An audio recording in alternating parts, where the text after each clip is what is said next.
السلام عليكم ورحمة الله وبركاته. هذا إن سلامة ولا الله شرفت له دمانتين. ما أنتوا حاسلي هاي فيديو ير إن أنا ماركت أقول دافه ولا لها يولي عرورت ويرجريهن وجري وجوجان ووقت بدان هايسته. حاسلي ماركتي وحيرو طلعه كدرسو أن هرتو حاوجاتا هدي أد راديني ست وقت لا ده the right time وقت the right time لا ده مجرو dadka dhan aa aragtay oo wax bartay ama wax qabsaday ama wax noqday aa aragtay waqtigooday wax ka jareen un moogiye waqti iska meel iska yaalo oo la dhaho the right time ama waqtigii ku habboonaa la dhaha ma jiro marka waxaa fiican maanta 15 sano ka hor 15 years ka hor dadka ilmaha korsanayay iyo maanta annaga ilmaha aan korinayno farqi weyn u dhaxeeya 15 sano ka hor ilaa ab resource-ka annaga haysana may haysanin hooyooyin badan ayagoo dadaalaya ayagoo raba inay wax bartaan haddana resource-kooda aad u yaraa marka annaga maanta maxaan ku dhaanaa generation-keena maxaan ku dhaanaa waxaan haysanaa cilmiyo socdo gurigeena dhex yaala sida ugu faa'iideysan lahayn annaga inoo taalaa marka ilmahan yaryar oo ahay sidoo kale hadii banaan lama aadi kartid I know ina banaan yani banaankii waxba aad ku soo baran karin oo ilmihii guriga ku haysid aad decide gareysay haddana gurigaaga adoo dhex jooga waxa rabtid baran kartaa mid kale waxa ogaataa ilmaha way korayaan hadaa ka soo qaad waxa taqaana ilaa juska saddexaad cunuga bariimku juska saddexaad soo gaar maxaa u sheegay adoo ana sii socotid oo aad sii socon kartid oo aad quraanka wax ku sii dari kartid oo aad englishka wax ku sii dari kartid oo aad jarmalka aad garanaysid wax ku sii darsan kartid oo faransiiska wax ku sii darsan kartid any luqad aad ku hadashid oo soomaaliga wax ku sii dari kartid marka hooyada markasta iyo aabaha bade waalidka qofka waalidka waa in cunuga la kori kara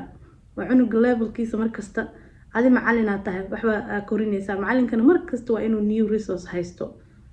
isbedelka imaana uu diyaarsan yahay dadku wax baraayo uu diyaarsan yahay marka inta dhihi lahayd waqti ma hay bal waxa fiirisaa waqtigaaga 24 hours qof kasta la siiyay qof kasta adduunyada jooga 24 hours oo haysta ama hooyo ahaw ama kaliya ahaw ama waayeel ahaw ama halka ahaw qof kasta 24 saac la siiyay 24 saac inta meel u fariisatid bal xisaabso waxa dhahdaa 24 saac ani maxaan ku qabtaa intee gashaa 24 hours kayga maxaan ku sameeyaa u sameeysa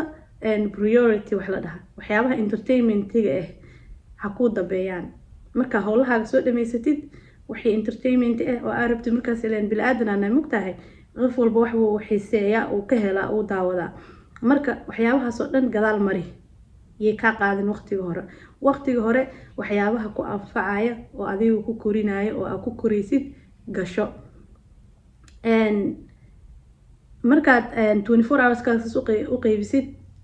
hurdada waa very important qofka inuu seexdo hurdo ku filan waa very important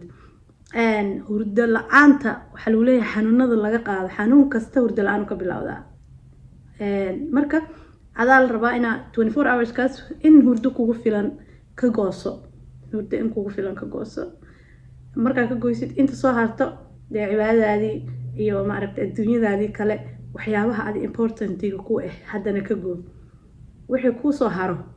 markaas ma aragtay wax yar waxa jeceshahana ku fogaani waxa aad markaas xiisaysid ka daawo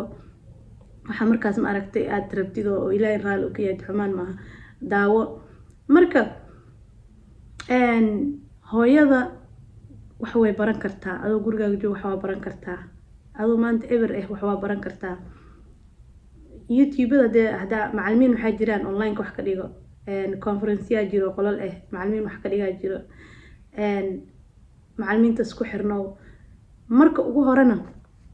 oo go'aanka aad qaadatid oo aad rabtid inaad naftaada bedeshid oo wax baratid oo ay ka soo go'do oo 24 hours kaaga aad qeybisidna second thing aad sameynaysid waxa waaye dadka aad ku xiran tahay fiirinaysa dadkan aad ku xiran tahay ma dad kula grow gareenayo adiga kula koraayo miya mise waa dad aad isku meel u soconin markasta qofka hadda isku jaha u soconin waa ka haraysaa ma ahan macnaheeda ina qofka goynaysid oo qofka nacaysid oo qofka la dagaalaysid maaha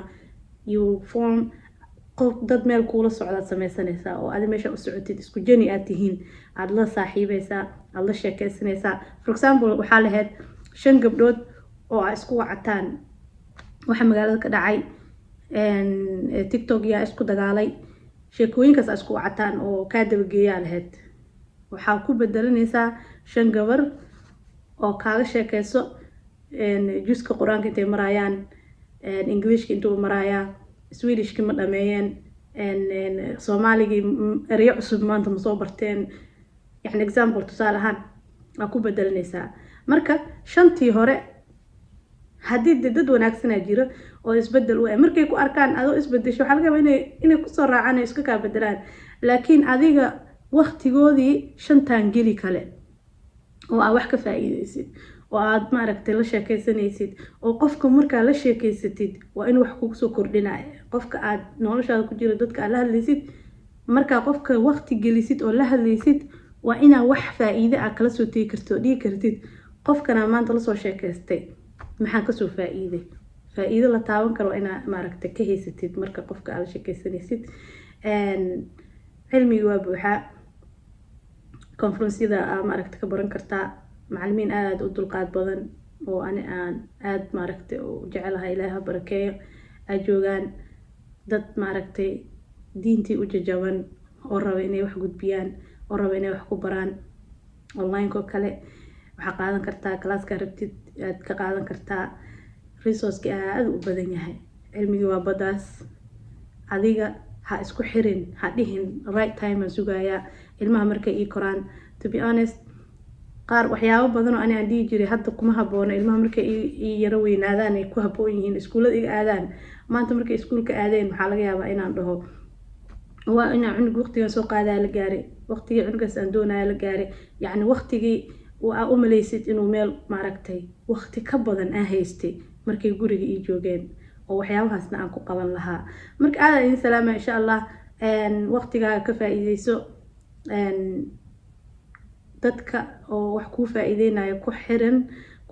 ku xirnow markasta waa ina qofku wax ka faa'iidi kartid noloshaada dadka ku jira haday yihiin dadka kale oo ka waramo ina maaragtay iska saari kartid waa isbedeli kartaa